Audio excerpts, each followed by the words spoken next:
My conversation today on Behind the Act is with Andrew Dawson. Andrew is a creative entrepreneur, a public speaker, and an advocate for victims of human trafficking. And today we're talking about work life versus personal life and how those often blend and how much of that is okay, and how being done is better than being perfect, and how being an empathetic leader leads to stronger teams and organizations. I'm Seth Schaefer. This is Behind the Act with Andrew Dawson.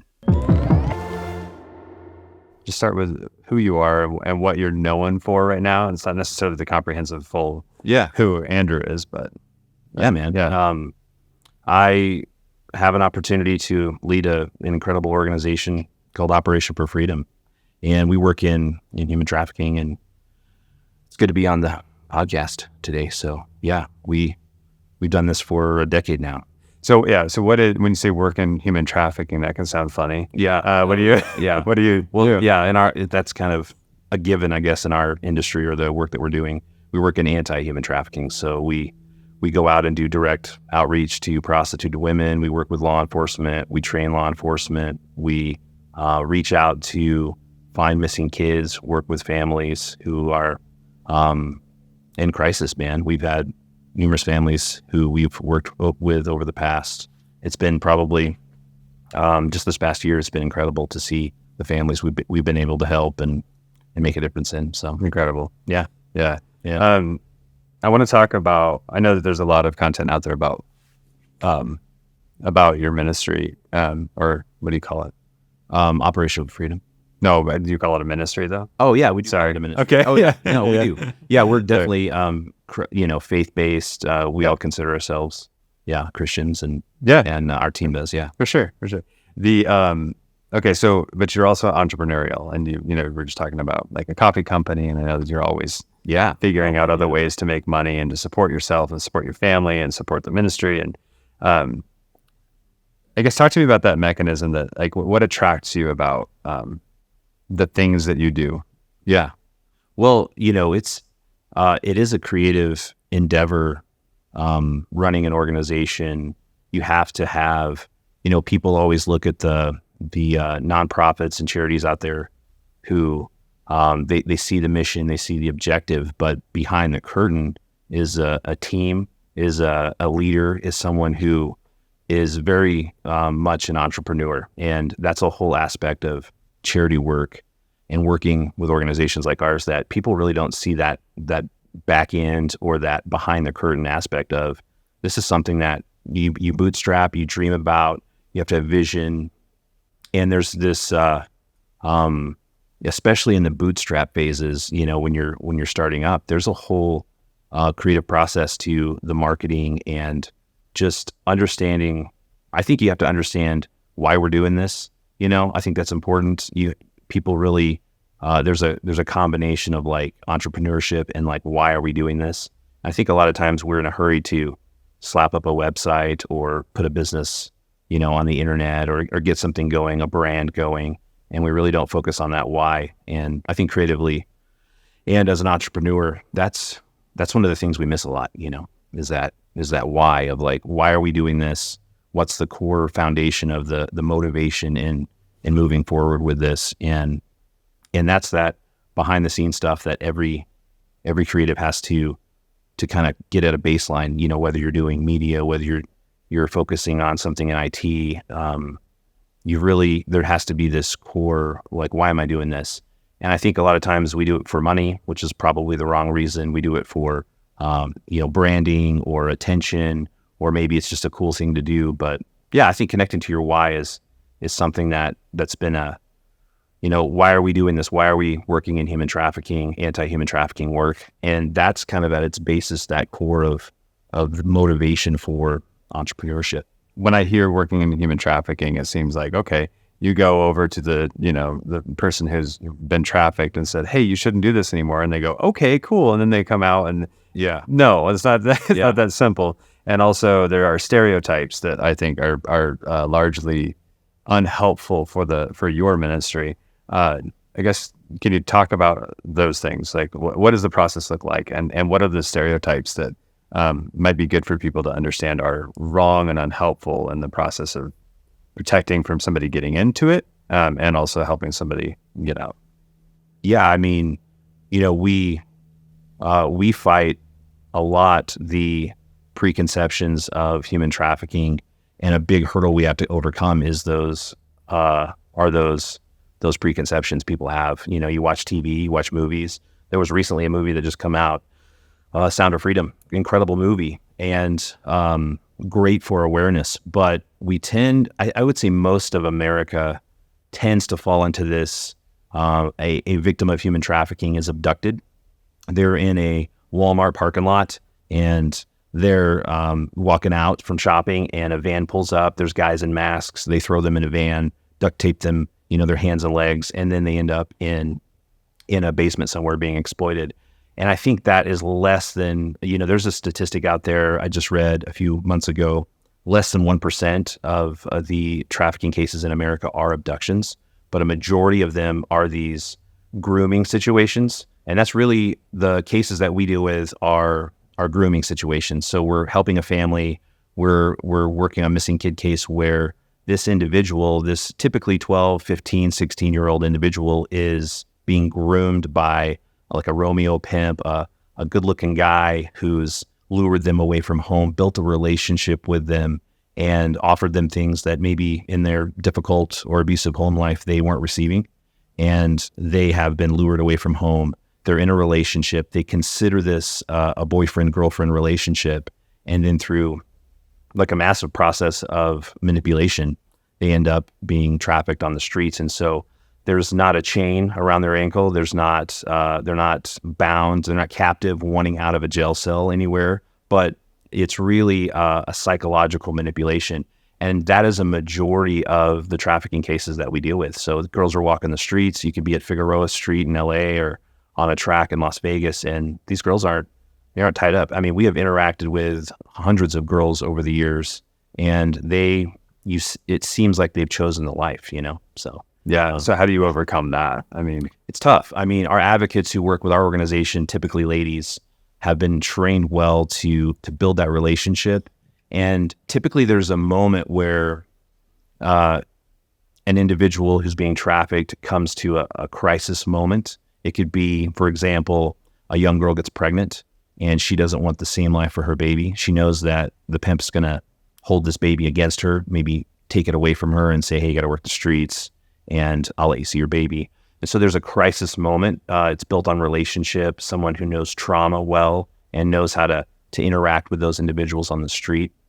And that would be just a typical girl who's been trafficked on the street that we reach out to through direct outreach. I mean, a missing kid situation, it could be completely different, but typically it's, through that relationship building process, and it takes time. So we always say rescue is a process and not an event. And I think in our world, in our culture, when we think about trafficking, we think of rescue as law enforcement kicks in a door, pulls a victim out, takes them to the ambulance, and they've been rescued and they're good. But in our worlds, over the last decade of doing this work, it's a long process of building trust with these trauma victims and getting them to a point of like, hey, I want out, I want help. And that's a long process. So, yeah. One of the first things that comes to mind for me with the idea of working in human trafficking is the risk of retaliation and keeping you and your volunteers and your team, your family safe. How do you process that? Yeah. Where is the risk? Is there risk? I mean, obviously there's risk, but, and also like, do you at times develop relationships with the pimps as well? And like, help re-educate them or I don't know, like, yeah, it look like, there's always a risk when you're going into places where, people are vulnerable and hurt and broken, whether that's drugs and alcohol addiction, trafficking, whatever. You're putting yourself at risk because you're going after someone who's never going to come through a local human services resource in town, a homeless shelter or something. They're not going to walk into the doors of a church, unless you go to them and help them. And so you're obviously, we take precautions, security wise, that's kind of a given. Our approach has been to keep our organization and that kind of stuff out of the name and that kind of thing out of the operations that we're doing. So we come in as a complete anonymous group. It's not like a flagship event. We're Wearing T-shirts with your logo. T-shirts and, on missing kid searches and things like that in the public eye or outreaches that we do where that's appropriate, we do. But typically the operations when we're doing direct outreach, it sounds sexier than what it is, undercover. We're going in under the cover of a charity group feeding people, or we're doing, open source intelligence work where we're very discreet and clandestine in the work that we're doing. So, there's some precautions there. We have interacted, and I know pimps and promoters personally, especially in Las Vegas where we do a ton of the work that we've developed relationships with. They don't know who we are, what we do and our purposes, but we have built those relationships. But our primary focus has been like to go in, build that relationship very secretly as a resource point to these individuals being trafficked. And when I say trafficked, that's these girls being prostituted on the streets in Vegas, and build that relationship and pull them out. So yeah, we've got some scary guys. I always say we have scary guys with guns and beards and tattoos, who keep us safe and know what they're doing, law enforcement, that kind of stuff. Yeah, right. Oh yeah. How long have you been doing this? Since 2014. Okay. Full time. So, Yeah. 9-10 years. And Yeah. okay, so that's at a point where things, at least with my experience, like things start to feel like they're on rails a little bit as far as like the operations, but you're also ready to like kind of push it into the next steps. What keeps you up at night, and what are your fears, I guess, as you're moving forward right now?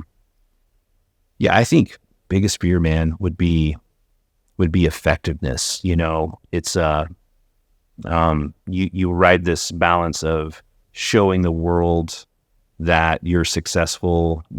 Charity work is fundraising. That's funding all of our operations. It's funding all of our aftercare resources and those kind of things.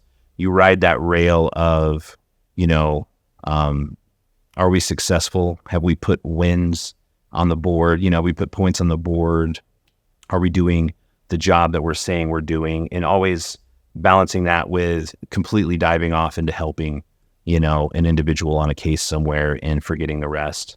And so there's that balance there. I think one of my biggest fears is having too much on my plate and going in too many different directions and not really focusing in and doing the thing that's the most beneficial for our organization. There's a lot of times I'll sit and journal and, write down like what brings us the most impact in a victim's life, like what really helps this victim the most. That's the baseline mission, is find the vulnerable and offer hope.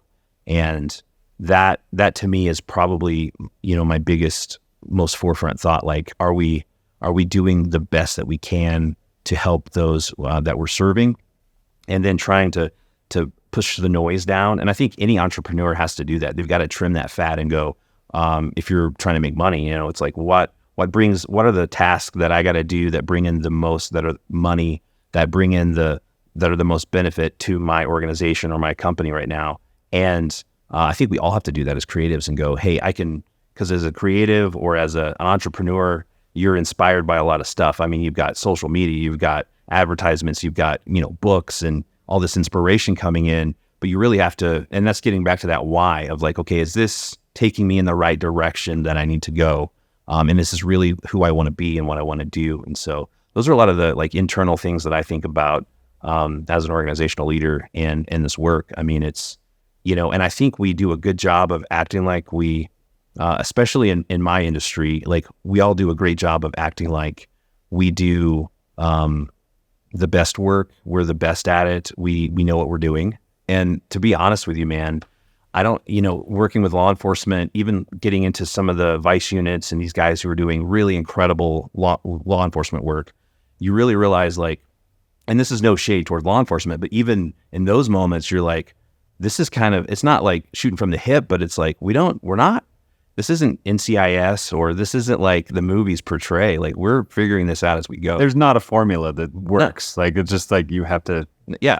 And I think you show up and work hard, successful, or you see someone who's killing it in their creative endeavors, and you just go, man, they just got to figure it out. They're nailing it. They're not questioning anything. And so one of the things that I'm afraid of is like, or that I'm not afraid of, but that just is on my heart a lot is like, should I have this figured out better? Like, should I be more, more professional as far as like, I should have all the answers, and you don't, it's a lie, man. Yeah. So, we've got to get past that. Yeah. I wonder, okay, two things. Well, we'll just start with the family question. So how do you balance all of this output and undeniably important work that you do? Right. Like, so it's easy if you, again, let's go to the copy company idea or a film company or whatever that requires some justification for its importance in life. And it seems to me like the ministry aspect is quite a bit easier, at least what you're doing in it, quite a bit easier to justify like why it matters. Yeah. But then there's also family life balance and work life balance. What have you found to be successful with that? Or I don't know if I'm good at that or not. Yeah, sure. It's tough. It is. That's a tough thing.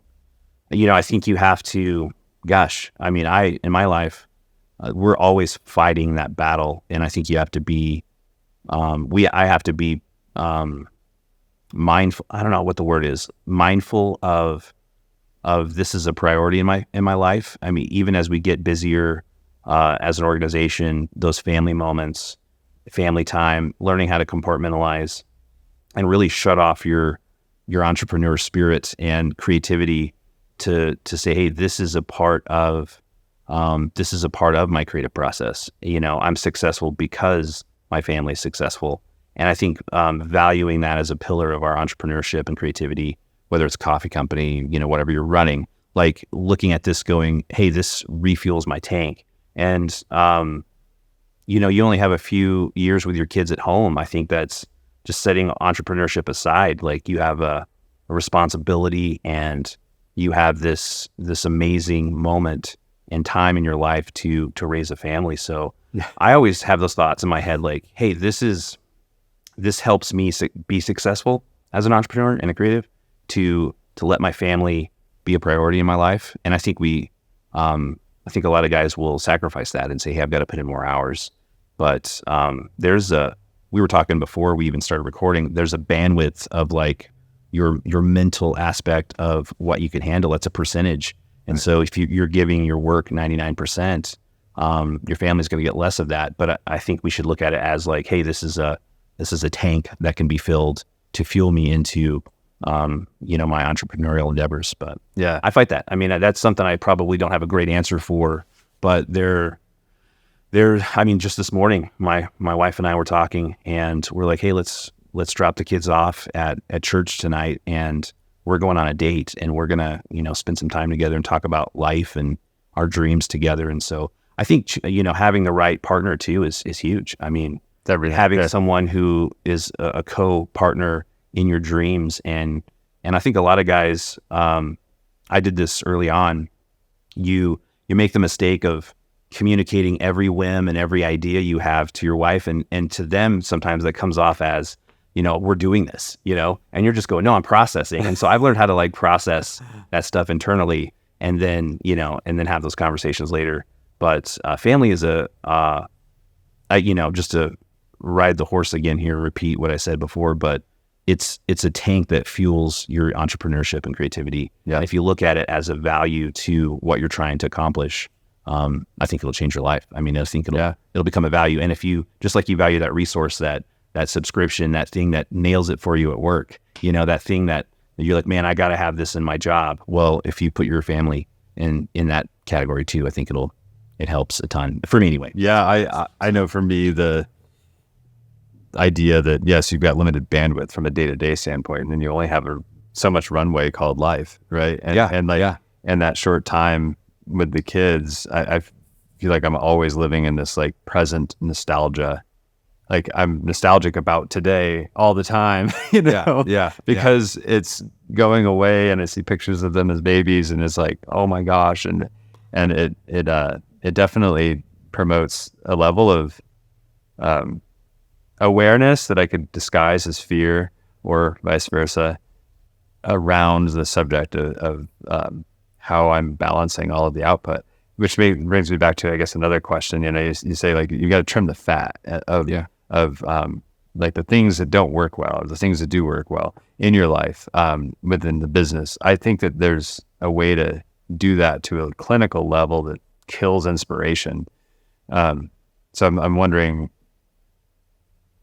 I guess, what your thoughts are on that. Like, it's easy to go like, oh, well, there's this one thing and I only do this one thing and I focus on it. But then it's like, but I freaking hate that. Like, or like, I don't enjoy that. I've tried to figure that out with my business too. It's like, there are things that I do that aren't necessarily the most profitable, but it's fun and I like it. And that gives me more inspiration to be able to dump into that more profitable thing instead of just doing the, like, for example, no offense to anybody that does deposition videos, but if that was my thing, like, I could probably like build some system that makes it super easy and super cheap and makes a ton of money for people or something, right?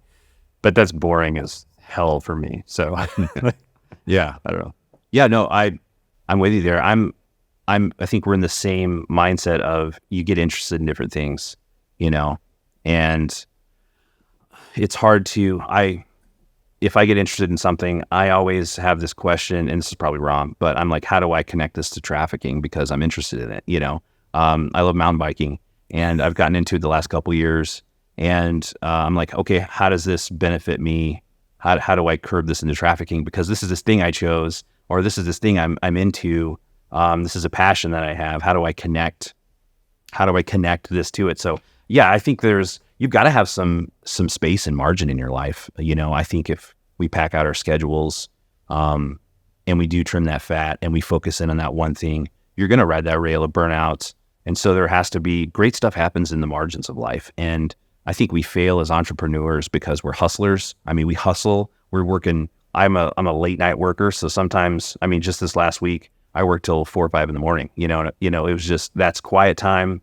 And I'm putting in the time. It's dark. It's like, I can focus and get this job done. And there's no appropriate distractions. No, nobody's texting you. Nobody's calling you. They're all sleeping. So, that's not a diss against morning people. It's just a nice time to work for me anyway. Yeah. So I think we can max out our schedule and forget to put in those margins for, creativity. If you're a creative person, you're not going to just stop that and be creative in one zone. You're cursed with this thing. I think you have to accept it about yourself and to be able to dabble into other things, but always being aware, like, hey, if this is something we want to move forward, maybe getting those right, I've got to get the right people in my life. And we've been fortunate just this last year to bring on a team who is powerful in areas that I'm not. And I'm I don't know if I'm a control freak. I guess I am, but I have so much input into those things. It's hard to, because I've bootstrapped so long, it's changing from bootstrap entrepreneur, doing everything yourself, from marketing to legal to the actual work, shifting from now we have a team to do this. Either you like that or you don't. And I think you can kind of get some stuff off your plate that gives you some room to dream and grow. I think, honestly, good things come out of that margin where you are dabbling in those areas. And that's another thing that'll fill your tank. Cause I'm always looking at, different aspects and opportunities, even just to be brutally honest. I'll look at other business models that have nothing to do with trafficking and go, man, that would be so cool to jump into that and to be an entrepreneur and just to bootstrap that and start that up. And that I have to go, okay, is this just me in my mind, my interest running, or is this, or am I going towards this goal with our organization, and have I committed to this? So there's a battle there that probably I haven't figured out, but I think we all struggle with that. I think that's something that, you can't lock yourself into. And I think it goes back to that why, not to just harp on that, but like if you're doing, like you said, deposition videos, if you're doing something solely for the money and you're not into that industry, I think you have to rewind, and you've probably made a mistake years ago by getting into something for the wrong reason. And so I think as entrepreneurs, you've got to really spend some time. If that's 6 months, we had to spend some time and let this kind of crock pot in the previous work we were doing in youth counseling to go, is this, trafficking full-time?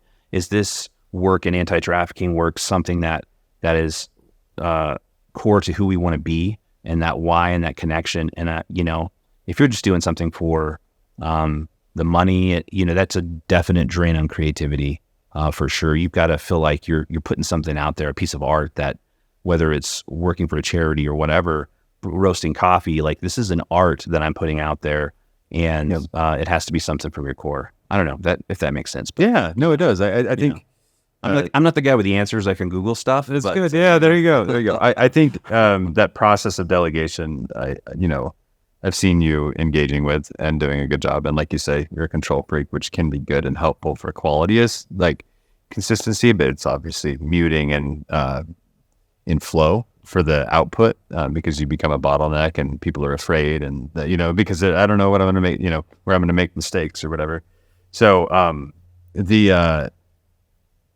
I think it's interesting just talking about that process of, okay, you're smaller and now you're growing. Where do you feel like you, or how are you doing, I guess is a better question for me, on that delegation process and the pain of letting go of accuracy and quality, and like where and how do you keep, like how far do you let it get away from the accuracy and perfection, quote unquote, that you wanted, realizing that having a team will, over time, allow for more throughput for the ultimate goal, the ultimate why. I think it's a lie that we think that it's the quality aspect. I think that's a lie. I think we make up this myth in our head that my opinion or my preference on this design project, on this, work project is more quality. And I've had to let go of the myth in my own life of this is less quality. And I think it's not less quality. It's just a different preference, a different aspect of a different designer, a different manager, somebody who's working this process through their own creative process. And if you can change that, take that quality out and say, hey, this is less quality, unless it actually is less quality, right. It's a physical thing, you're putting drywall up and you're going, man, this is not quality, right. Unless it's a objective thing that you can see. I think probably, and this is just my opinion, like in a majority of those cases, it's more of a different preference. And if you can say, hey, this is a different way, it's still obtaining the goal. We're still getting there. I would have done it differently, but it got it done. Now it's off my plate, right? And it creates some space for me to focus on some better aspects of whatever I'm trying to accomplish. I think that's a process of changing from startup and entrepreneur, bootstrapper to going into more of a build phase. And I think we've got different phases we go through. We've got bootstrap, build, and then this kind of legacy. I don't know, I'm just making this up, but like it's just in my thoughts. Like you've got this phase of like, okay, we've built this, and now it's going beyond. It's bigger than who we are, Yeah. And I think we have a hard time. I do, especially, is going from that bootstrap startup phase. And when do you make that transition? When do you look at this as, okay, I got to release some of this? That's an age-old question, man, for a lot of CEOs, a lot of people who are doing stuff. Now, if you're an artist and you're painting paintings, obviously you're the artist, you're the one doing that. But I think as an entrepreneur, you can learn a new skill set. And I think one of the best things that entrepreneurs are really good at is learning new skill sets on a quick turnaround. And I think that's one of those skill sets you have to put on your list is I've got to learn the skill set of going from being this single unit and guy who does everything to trusting people and learning how to get what I want done through these people. And then also releasing them. One of the worst jobs I would ever want is a boss telling me exactly how to do everything. And if you have that empathy for that person and release those creatives into their work. Steve Jobs said this years ago. He's like, I don't hire people, smart people, and have and tell them what to do. I hire smart people and they tell me what to do. And I think that is such a simple statement, but it's so much more complex to put into play in whatever you're doing. That's a tough one, So yeah. We so Hoptocopter started basically as me being the director and creating films, and then we got to a point where we needed to grow the company so that I had the myth in my head that running a company would give me more time to be with the family. Not true, but I tried. And And so when we were growing the team and handing stuff off, there was, I would say, it felt at least at the time like an objective quality loss as I was transitioning and handing stuff back over to a team that eventually brought it back up to, quality. But I had buffer in my pricing by a factor of at least 1 decimal point that allowed me to charge more for lower quality than what I was doing and still be highly valuable to the client and still be providing an excellent product, And that was a weird transition. But I just remember the delegation aspect. It's like, well, and understanding people's calling too. I think I've seen this working in the church world, if you're a person of faith, and this word calling is super popular in, it's a part of the church culture, You don't own someone's calling and their creative journey, in the entrepreneurial aspect. Every person who works under you or with you has their own passion, desire, dreams, and especially in that creative entrepreneurial world, if they're a part of that process of startup, they probably have some sort of motivation to just like you. Mm-hmm. And so being okay with maybe having them in your life as a part of their journey and then them going on and doing their own thing is a little bit of an ego hit to go, hey, why aren't you just serving me and my organization or my business or my, creative outlet here for eternity? Like, why aren't you just my guy? Right.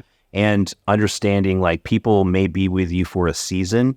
And if you can steward and if you can add water to the growth of their journey and see them launch off, I think that's one of the greatest privileges as a creative or an entrepreneur or a leader of an organization or boss or whatever, is to be able to say, hey, they came, they worked with us, but there was a moment where it was time for them to go on to that next phase. And I think we hold on to people. I think we really do a bad job of this in the church. I think we do this in business. I think we do a bad job of this in ministries, entrepreneurial endeavors, whatever, politics. Like, it's just, hey, you're my people, you can't leave. And we're bad at letting people leave. Right. And we're bad at letting people go and pursue their dreams because you wouldn't want somebody holding you back from what you're doing. Yeah. And if you're bringing in high caliber people, they're obviously going to have vision. They're going to have, mission. They're going to have dreams. They're going to have things they want to pursue. So what are leadership specifics, I guess, or just ideas of how you address that problem then for your team? Yeah. I mean, making sure that, they're happy and inspired and feel welcome to leave. Yeah. I think it's more internal with you. I think we look at leadership as, this is something I'm doing to this person. I'm going to leadership them, and I'm going to leadership. Like that happens so much. I think it's getting your own head right with these people and looking at them as a human, like this is an actual human on this planet. That's the issue with AI these days. We're eliminating so many jobs and it's changing the face of our culture. We're losing that humanity aspect of this creative process. And you've got to look at this person as a whole human with a family and someone who is a spiritual being. And that, not to sound too kooky or anything, but I think it's valuing human life. I think it's valuing having empathy. I think we have a lack of empathy in our leadership. We have all these great books and leadership trainings on how to grow an organization, how to build numbers, how to be bigger, better, better.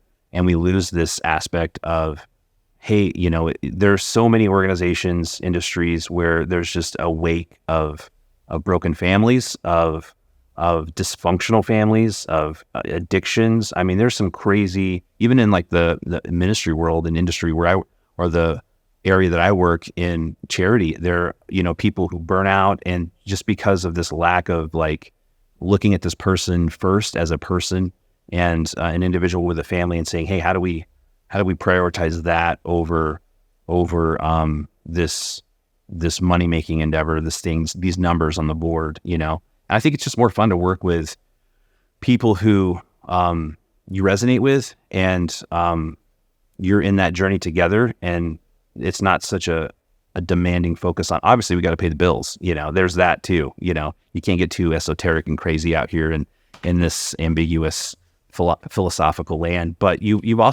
there's a there's a huge portion of it that goes, hey, when it comes down to it, I've got to value this person and their journey, I don't know. That's just some thoughts I occasionally think about, On your best days heading into work at 11 p.m., what drives you the most? Either showing up to work or leaving work, like your best days. You're like, yeah. I'm not a set hours kind of person. It's more about sitting on the couch at night just to be real.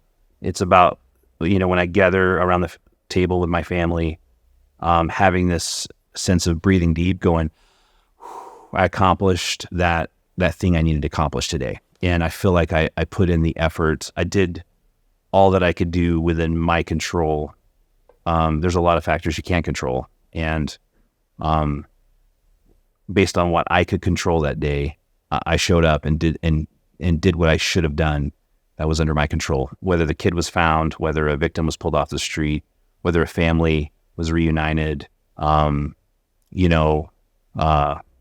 it was just a menial admin task, my top 3 for the day. Being able to sit on a couch at night with my family, watch a TV show, or just be with my family playing a game, and just go, hey, I got it done. Like I got that thing done that I needed to do, and have the relief or the guilt, not there of like, man, I didn't make it happen today. I think that's that. When I show up to work, it's not about getting there in the morning. It's not about when I leave, what those thoughts are. It's about, hey, did we do what we had to do under our control? Yeah. Yeah. So that makes me think about how the world has been very saturated with exposure to easy dopamine with the phones, and of course, like the traditional, chemical drugs and alcohol and anything. But cheap dopamine and easy output and just go to Facebook and scroll, I feel has replaced, in so many circumstances, the idea of having to put hard work into things and getting the dopamine from that and getting the wins from hard work.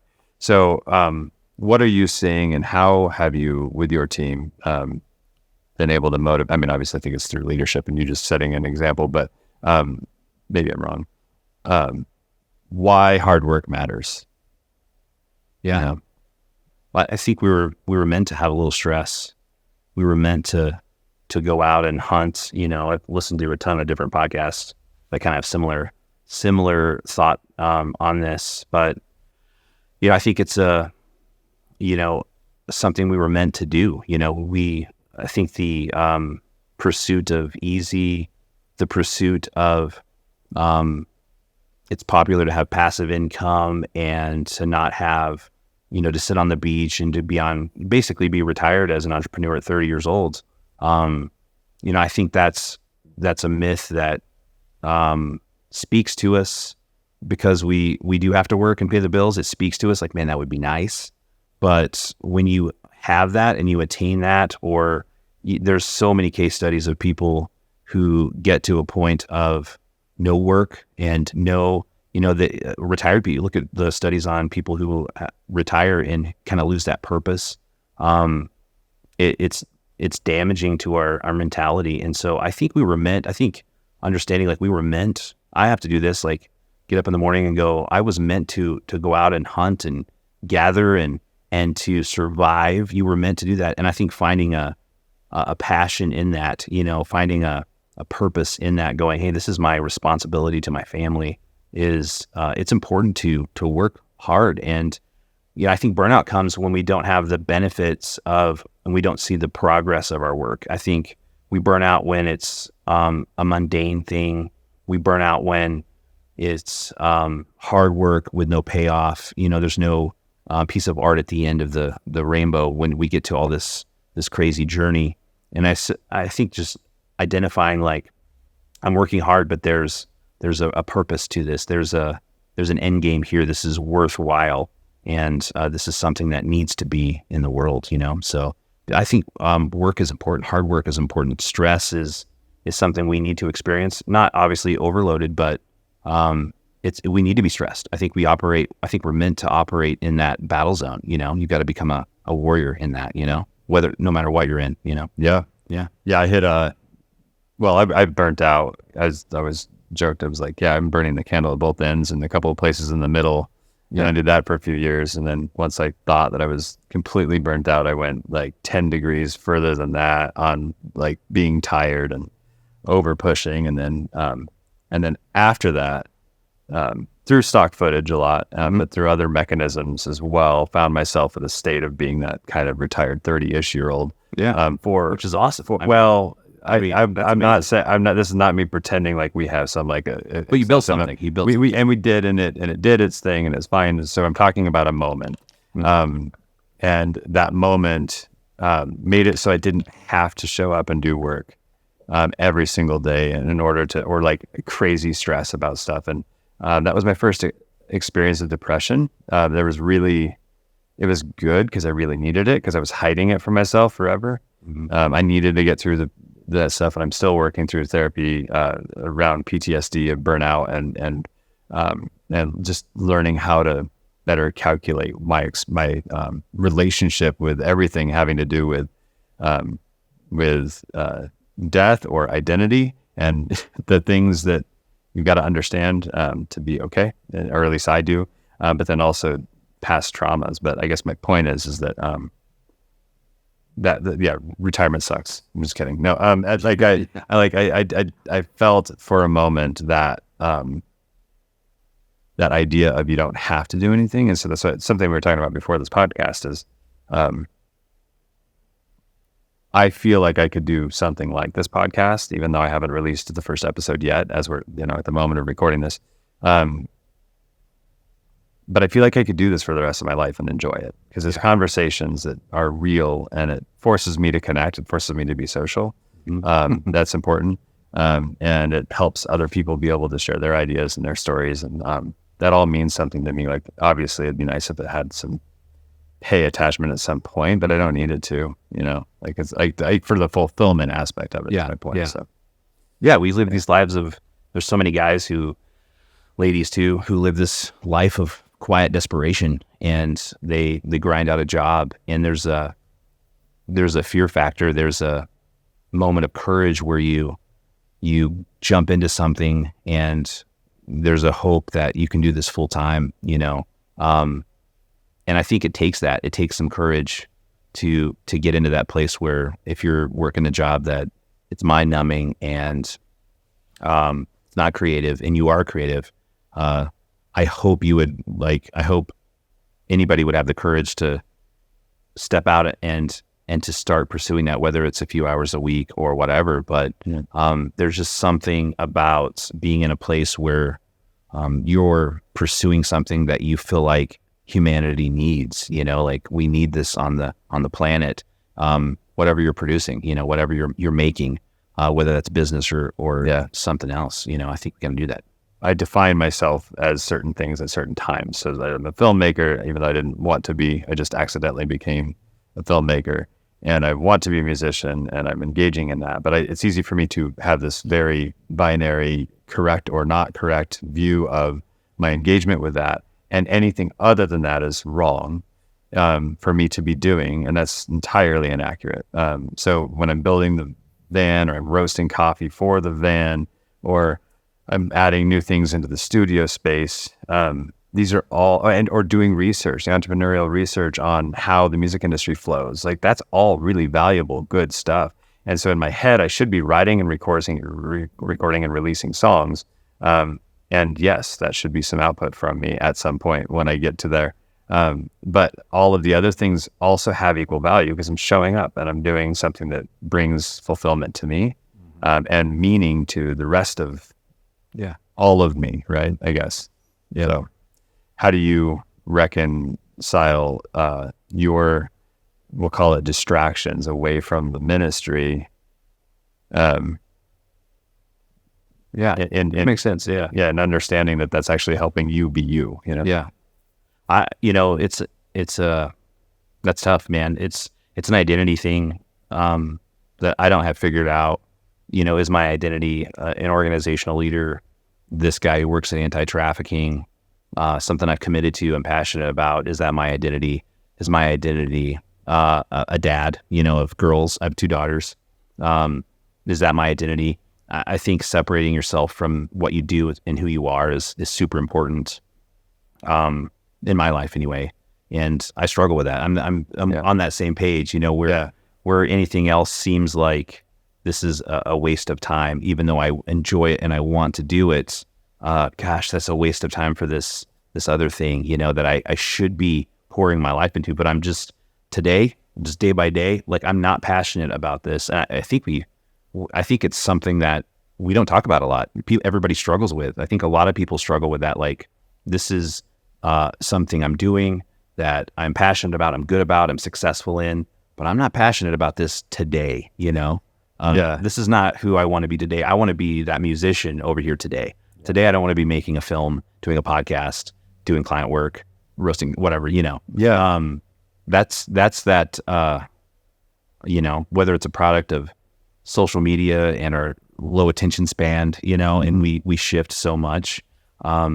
I've had to fall back, and I obviously don't have this figured out either. But I struggle with the same things of, this is what I'm doing. This is not who I am. I'm a human being, and that comes with desires and dreams and changes of mind. And, I think we find our identity in our creative pursuits a lot, especially when you get a little bit of success, it becomes your identity. Like it becomes, I'm Seth Shaper, I'm Andrew Dawson, this is who I am, this person, and I've created this network, whether it's big or small. In our case, we're not a massive national brand, but you've created a little brand, a little network of people who know you as this person. I mean, the reason I'm here today is you're like, hey, you work in trafficking. And so there may be days you don't feel like that. You're like, why am I not just focused on this? Why am I interested? Why? The only thing I can think about is going and riding my bike on the Western Slope right now.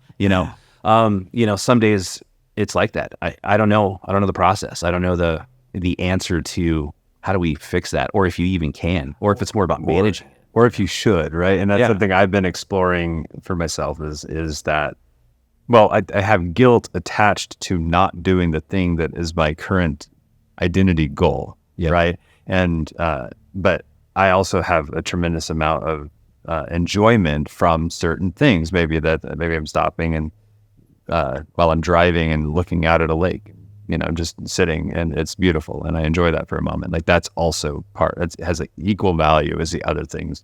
That's that I'm like trying to help identify or like remesh and have more grace for myself on places that I feel like I've failed and carried guilt on engaging in things that are not my primary thing, because really my primary thing is, like you say, being me, and realizing that the value of what I do on all of the things that I do are the beautiful part that allows me to be the full me that shows up on the pointed thing that's the goal, So yeah, and valuing it and knowing it's not gonna, you see those guys who they're accountants for 30 years, 30 years. And they, one thing, went to school for it, accountant, put in 30, 40 years, retire, never have another dream. I think it's a personality thing. That impresses me. I'm like, I could not do that. I don't think we can expect that as the personality or the creative mindset. I don't think you can expect that of us over here. I think that's trying to make it something it's not. And I think that's a battle you face as an entrepreneur, man. Like that's something you've got to manage. And you can write a book on it and say, here's how you fix it. But I think we're all individual humans. So like we've all got our own ways of figuring those things out. And I think it's the guys who figure that out and learn how to not curb it or fix it, but value it for what it is and control it in a way that's like strategic. I think those guys accomplish the most. They learn how to battle that. So, or going back into the quality conversation, I have learned to realize that chasing quality is sometimes harmful for communication, for the content. Social media is a great example of this. If it's too polished, it doesn't communicate well to people, as And so like this podcast, same thing. Sometimes I'm just working with, and all of my films actually now, I think I'm like, I work within the confines of what the reasonable access to quality is, and then just try not to push it too far. Because we used to spend, and sometimes it's fun too, and it's helpful to like spend an entire day setting up a film scene, like in one shot, because it just needed it. And sometimes it does, and that's fun. But it's usually pointless for content. So, I think there's there's different phases we go through. I think you need to improve every step of the way. At first, I think quantity is a learning process over quality. You're working through the swamp of just learning and growing and getting better. And we talked previously about failing, and I think failing is important to get to quality. And I think that's a huge part of that entrepreneurial process. That's been hard. Sorry to interrupt, but this has been hard for me to teach to my kids. They've been doing better. Actually, jujitsu has helped my oldest a lot. Oh, yeah. With that. But that, like, go fail. Like, doing something easy well is not nearly as beneficial or helpful or exciting to me as a dad or to anybody out there than you failing at something really hard. Yeah. The hard thing to teach people. And, done is better than perfect. In most cases, it depends on the industry, I guess. There's got to be some perfection too. But really, is there ever perfection in what we're doing? But sometimes, especially in those creative moments, you've got to get through, because you can kind of get lost in that creativity of like, I want it to be I want there to be perfection here, and you kind of get hung up. And sometimes you just got to get it done. In charity work, that is perfection is probably the furthest from our goals, when it comes to this work. I think it's true with art too, entirely. Yeah. I think that perfection and chasing perfection is the antithesis of helpful for artists and for anybody. But I love what you said. You have to at times engage with trying to do the best that you can possibly do and fail at getting there. Yeah. Because you otherwise don't know how to get there. Yeah. So I've always looked at quality as like there being a threshold that you have to get past. This is true, I think, for music. I think it's true for film. You have to get past that threshold, and then the rest of this is a playground. And you are within the acceptable quality to be able to communicate or move somebody emotionally or whatever. Now we're just in a playground of that spot, but you have to get past that threshold. And in order to know how to get to the far end of that playground, you have to fail a lot and try really, really hard. But the fun part is that when you don't hit those points, once you're in that playground, you're still in the playground and you're doing a good job of communicating an idea. And I think we've had discussions about the YouTube stuff. And as you are attempting to make it 1% better every time you're getting something out, you'll learn stuff, obviously, that you carry into every next thing, and it becomes habit. I know with this, I'm gonna run into all kinds of things that I don't know about how my conversational style works or doesn't work. But something in particular, I'd be interested in learning what you've learned is like the idea of how titles and thumbnails are literally more important than the video almost, and I don't know what you've experienced around that. And I think I am definitely the furthest from being an expert. I am in this learning phase of that. And I face this dichotomy of, where are we marketing and faking out people? Is it clickbaity? Like, is this stupid? Are we falling too much into this social media psychology based on, especially the industry I'm in of human trafficking? It's like, but what we're doing isn't working. It isn't connecting these networks and these people to this issue. Yeah. And so there's gotta be some translation in here. And I've definitely done some deep diving into how do we, we're just starting. We don't have any success on the board as far as that goes, but you've gotta, look at social media, how people click through, how they engage with what you're doing. And you gotta look at like, what are people interested in, and what are the trends in, like, what's going to connect these people to this.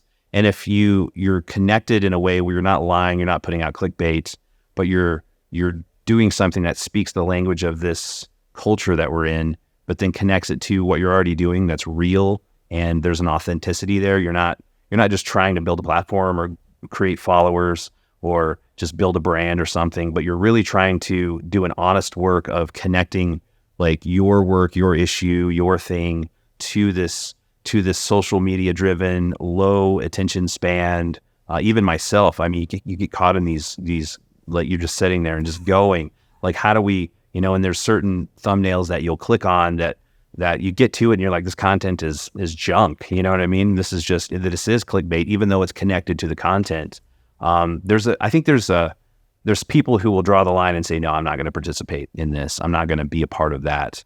But then there's other people, and I think this is a better way to approach it, is what can we learn from this? How do we speak this language to communicate this thing to these people, and instead of just drawing a line in the sand and going, nah, and I'm 41, so I'm getting to that point where I'm kind of going, oh, these kids these days.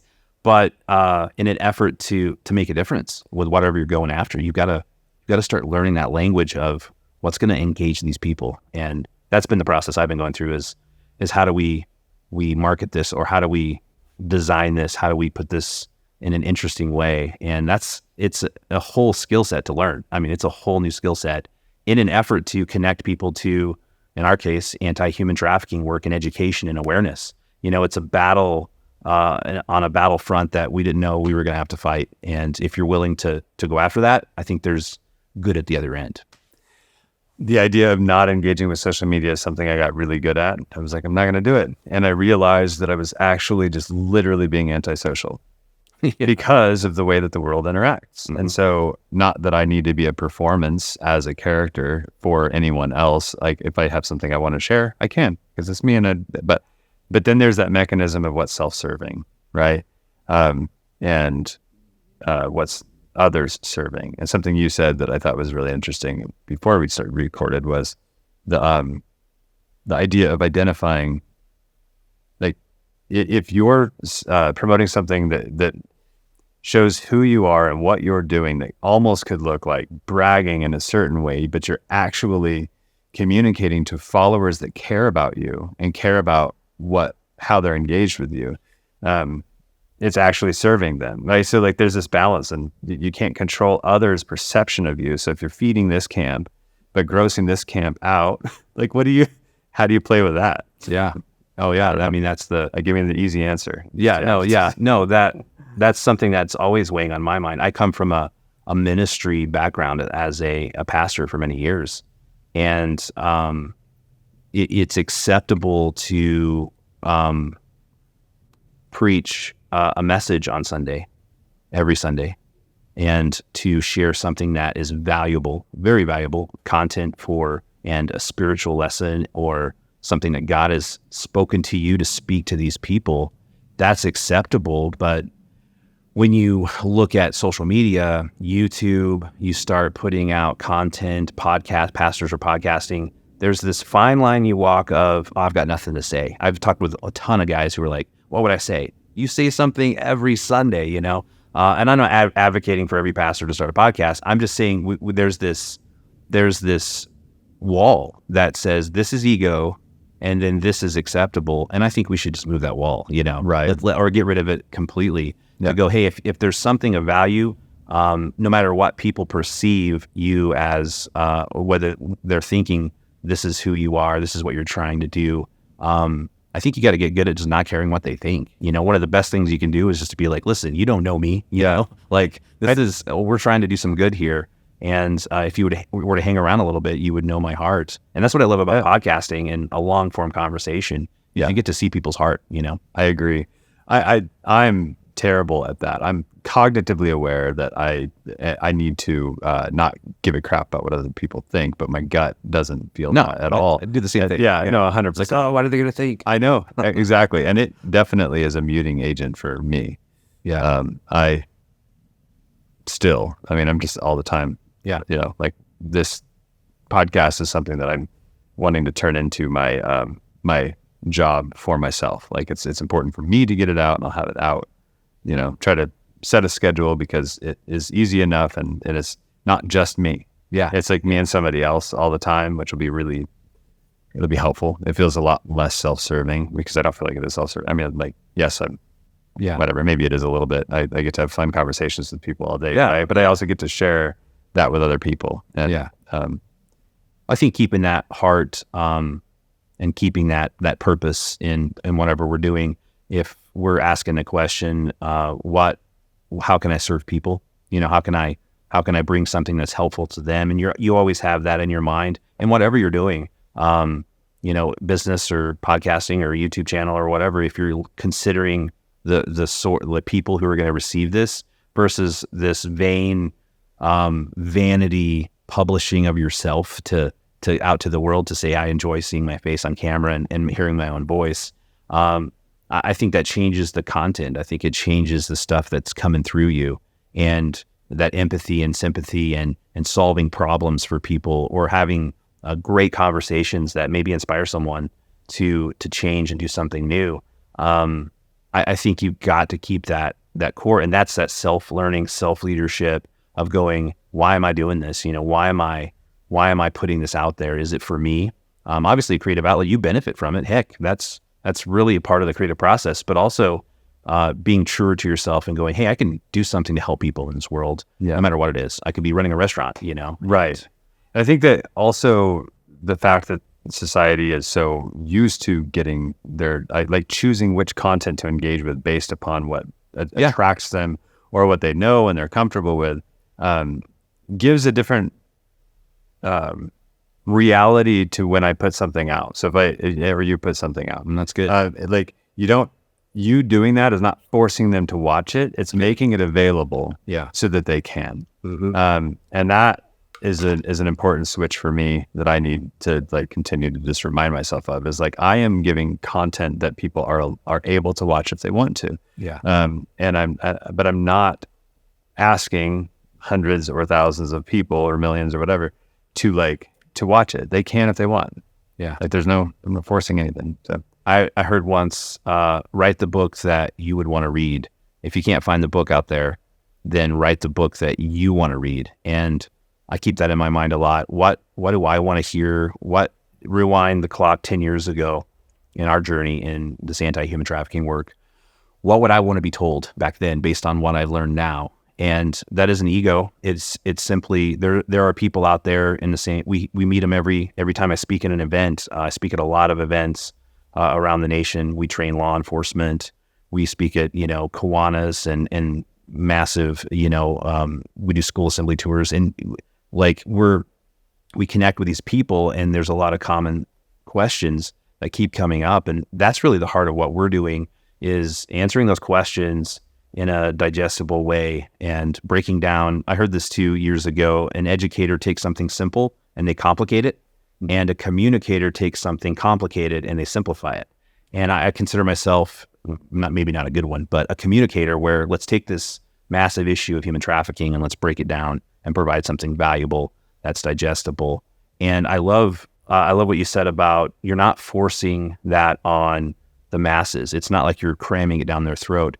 How we look at social media and how we consume content, we choose what we watch. And that isn't a forcing it, a pushy sales thing. It's simply, this is who we are. We're putting it out there. If you are our people, if you connect with this content and who we are, then we're your people. That could be 100 people. It could be 1,000 people. It could be 1 million people. Who cares how many people it is? This is just the tribe that we're serving, and not focusing on, hey, this has to have 8 million views. This has to have all this notoriety and fame and turn into something worth millions of dollars. Yeah. It's not the goal. And I think changing that goal to, hey, we're going to serve these people no matter how many there are. Yeah. I think that keeps you true to what it's about. It helps you to put it out there in a non-fearful way, have the courage to put it out there. So I think it's easy for people to look at Instagram or TikTok or YouTube and say, well, that's what I should be. So now I need to talk like that. I need to look like that. I need to light like that. I need to say those things. I need to say it the way that they do in order for me to be successful. And I think it's true with music. Like with music, just you play something that you love. You play a song that's your favorite song as much, and record that. And then you're going to find an audience. Same thing with stock footage. People will go, I'm going to become a stock photographer. So now I need to travel to Alaska and go take pretty pictures. And it's like, how about your neighborhood? Because that's actually what people need, and they don't like, and it's more interesting, and it's, but it's not interesting to you. And I think that's the same thing. It's like what's familiar to us seems unprofound to us, but it's actually really interesting to other people. So like, so promoting your truth of who you are and your honest character, I think has, it's the easiest once you can let go of the fear of being judged, like we were talking about. And it's also the most important, especially on the, coattails of AI, or well, not coattails, but AI is on our coattails, coming in as being sentient beings potential. Yeah. Potentially, not potentially. It's crazy. It's going to be a thing. And like these things are going to think for themselves, or these entities or entity or however you want to call it. But like being able to respect it as a thing as well, and promote our true selves. I don't know. There's a lot of ideas there, but no, that makes sense. I think a couple things are going to happen with this AI situation. With AI coming out, all these crazy resources, there's going to be a massive move forward with all of that, and it's going to be incredible. And I'm a fan. I'm like, this is awesome. But there's also going to be a huge opportunity and openness market. Well, I don't know how to say it, but like there's going to be this push. There's going to be this need, I guess would be the thing to say, for authenticity and human experience, and people really getting to know like what's going on in that mind of yours as a person. And that's why I think it's important for people to, we can turn on the talking head voice and the public speaker voice and communicate this facade. You see it in all kinds of industries where they're one way, one day, or on the public stage in politics, and then off of the stage or off of that platform, whatever it is, they're a different person. There's going to be a huge value moment that can be added to allowing people like this forum here to see the authenticity and to get to know you, who you are. And I think that's going to be powerful. And I don't think AI can ever replace that. I think they can do specific jobs. I think it's going to be advanced. I think it's going to be amazing. But really, there's always going to be this baseline like need and desire to know a human being, I think I disagree just a little bit. I think AI will have interesting personalities and have its ability to communicate well. And I would fully welcome AI on my podcast, like for the idea. Because but I don't think that should threaten us in the same way that, like, for example, if somebody has a different belief structure than you, it's interesting to have conversations with people like you and people not like you, and people from different cultures or across the country or whatever, or across the world, or if an alien race showed up, like literally, like are we going to be like, no, we're afraid? I mean, yeah, sure, we would be afraid because that'd be weird, but it doesn't mute the importance or truth of their reality, and I think this is true for AI. So I think AI they're babies right now, and they're really smart, and they're going to get really a lot smarter than us really fast. And the complexity of that almost definitely has to engage into personality, because it's a mechanism of understanding how to interact, and even emotion. And I mean, especially emotion, because with intelligence has a greater ability to probably experience that stuff. My point of saying all of that is that I think that that fact makes it even more important for us to be able to be true to who we are and not play a part. Because I agree with the AI. I think the AI in my AI. You're not a fan of AI. You say what? You're not a fan of AI. Oh, I am. I'm saying as a tool right now. Yeah. But realizing that it will also be a being. So it's not. So to me, it's not an either or. It's a acknowledging that that's coming and it's close. Or by the time we release this podcast, maybe here, right? Like as quickly as stuff is coming. I think the thing that's slowing AI is people's adoption of it, not AI's growth. So and that's not going to take very long. People, because it's so much better at so many things. For example, this podcast. If I'm going to take the footage, I'm going to transfer it into this auto sync thing, and I put it on a timeline, and AI does the first edit. All that takes under 10 minutes. And I have an hour and a half long conversation. Then I get to go choose and make sure that it sounds right and we're okay with it, right? That first edit is the worst thing you could ask a human to do. To hit there and go 1, 2, 1, 2, 1, 2, 3, 1. It's just an awful, not very fun job. And I'm watching for when you talk and then I back up and then I change the cut point. That's garbage. Like no one, and AI is not emotional about having to do that, right? So it works great. That's a great use case for AI, in my opinion. Yeah. Also, quick sidetrack, or it's the same idea. I can afford these microphones because they weren't hand milled by somebody. They were done with a machine.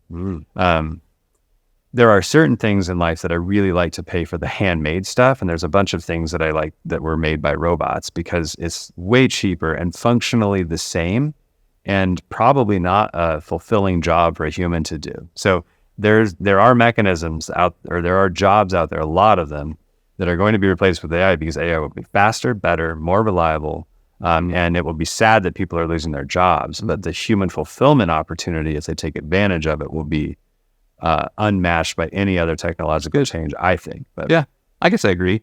Yeah, I think my approach was just more of a AI being a good thing. I mean, seeing where it goes is kind of exciting. I wasn't trying to accuse you of that. No, I think, but there will be some value for, I mean, there's just this, my thought was, I mean, I said it before, that it will be kind of nice to know a human made a kitchen table. Yes. You know what I mean? You know, there is going to be kind of an offshoot, I think, of that maybe, but. I think that'll be true with, and it should be true with music. Yeah. Because music, obviously AI is doing an exceptional job with some of the songs that they're writing. Amazing, right? It's profound and it's exceptional, but then also having a, whatever you consider fully human, song as well is great. Because how is that going to affect the music industry? I have no idea, but I think in the same way, because it's so ubiquitous to all industries and the impact of it, we're going to have this conversation for everyone, for everything. It's like, do you want a real delivery driver or do you want the robot driver? Do you want the real lawyer or the ChatGPT lawyer? Do you want your food served by a robot or do you want it served by a server? And that choice of human engagement or robot engagement, I don't think it's highly likely that it converts into an ethics discussion and businesses' engagement of it. I mean, particularly right now when we got the writer's strike, and I don't know where that's going to go, but the ability for ChatGPT to write episodes, some TV shows, excellent stuff. Yeah, especially with just a little bit of feedback, and then have a writer tweak it. I mean, that's just, we're here already on that conversation. So I don't know where it all goes, but I think that there's a fear from a lot of people that they want to bury their head in the sand. They want to pretend like it's not here. They don't want to know how it's threatening their reality. And I'm like, man, this thing is you just type in an image or words and it creates a beautiful image, and video is right around the corner for that. And that, I don't know.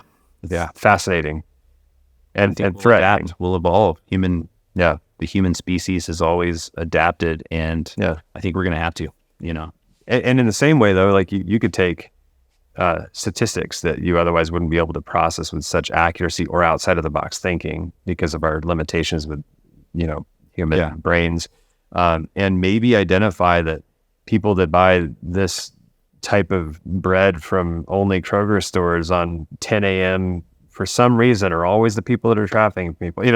Just find weird correlations that could help you better understand, or even know that at 4 p.m.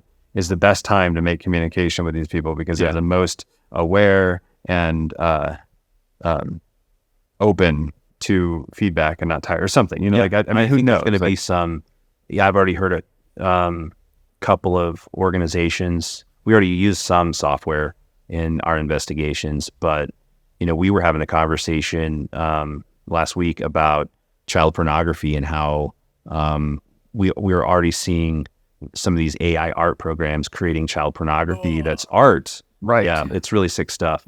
And producing pornography on a massive scale, which already affects human neurology and and how we interact with human beings, and how that's going to be a detriment to this issue of human trafficking.